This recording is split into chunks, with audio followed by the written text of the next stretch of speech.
Hi అండి, welcome to my channel. ఈరోజైతే నేను ఒక శారీ కుచ్చు డిజైన్ అయితే వేస్తున్నాను. చూడండి, దీనికి నేను ఇక్కడ సిల్క్ థ్రెడ్ని అయితే ఒక 8 వరుసలు అయితే తీసుకొని ఈ విధంగా నీడిల్కు తీసుకొని ముడి వేసి పెట్టుకుంటున్నానండి. అదేవిధంగా ఇంకొకటి కూడా చూపిస్తున్నాను. చూడండి, ఈ విధంగా తీసుకొని మనం ముడి వేసి పెట్టుకోవాలి. ఈ ముడి వేసుకున్న తర్వాత వీటికైతే నేను పూసలు ఎక్కించుకుంటున్నానండి. ఇక్కడ మనం నార్మల్ థ్రెడ్ తీసుకొని ముడి వేసి పెట్టుకోవాలి. తర్వాత మనం పూసలను ఎక్కించుకోవాలండి. నేను ఇక్కడ గోల్డ్ కలర్ పూస హార్ట్ షేప్ రింగ్ తీసుకున్నాను. తర్వాత మధ్యలో వైట్ కలర్ పూస పెడుతున్నానండి. ఈ విధంగా 3 రకాలు అయితే నేను తీసుకొని ఈ విధంగా అయితే మనం ఎక్కించుకోవాలండి. తర్వాత వచ్చేసి దాన్ని ముడి వేసి పెట్టుకోవాలి. ఈ వీడియో చూసే వాళ్ళు ఎవరైనా సబ్స్క్రైబ్ చేసుకోకపోతే సబ్స్క్రైబ్ చేసుకోండి.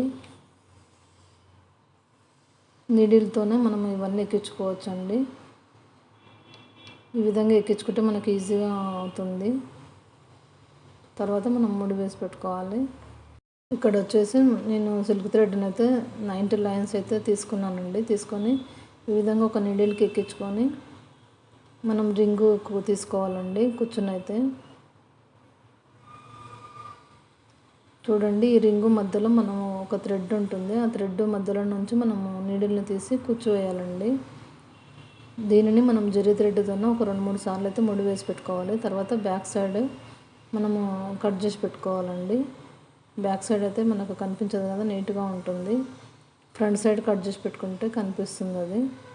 చూడండి, ఇక్కడ ఈ రింగు మధ్యలో థ్రెడ్ ఉంటుందని చెప్పాను కదా, దానిలో నుంచి మనము ఈ థ్రెడ్ని అయితే తీసుకొని ఈ విధంగా 2-3 సార్లు అయితే జరీ థ్రెడ్తోనే ముడి వేసి పెట్టుకోవాలండి. ఈ విధంగా వేసి పెట్టుకుంటే కుచ్చు అనేది ఊడిపోకుండా టైట్గా ఉంటుంది. తర్వాత మనం బ్యాక్ సైడ్ అయితే ముడి వేసి పెట్టుకోవాలి. లేకపోతే 2 సార్లు అయితే ఇట్లాగా తీసుకోవాలండి. తీసుకొని కట్ చేసి పెట్టుకోవాలి. చాలా అంటే చాలా బాగుంటుందండి డిజైన్ అయితే. ఈ వీడియో నచ్చితే లైక్ చేయండి, షేర్ చేయండి, సబ్స్క్రైబ్ చేసుకోండి. మీకు ఏదైనా డౌట్ ఉంటే కామెంట్లో కామెంట్ చేయండి. చూడండి, డిజైన్ మొత్తం కంప్లీట్ అయిన తర్వాత ఎలా ఉందనేది. చాలా బాగుంది కదండి. Thank you.